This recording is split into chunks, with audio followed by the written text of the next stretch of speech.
Welcome to memoQ in 90 seconds. Today, using auto-propagation in memoQ editor.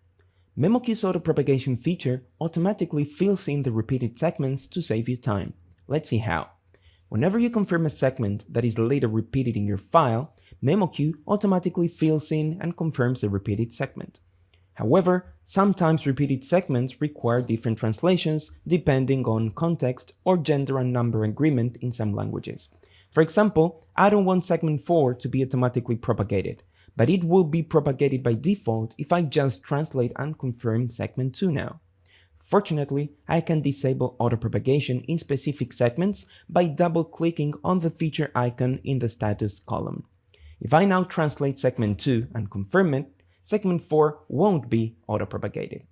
This is useful when working as a team. When the review happens, auto-propagation can be used normally, while segments previously excluded from auto-propagation will remain untouched. You can also change auto-propagation settings completely by clicking on Tools, Settings, Auto-Propagation. I personally prefer to change the status to Edited so that I can review the auto-propagated segments before confirming them myself.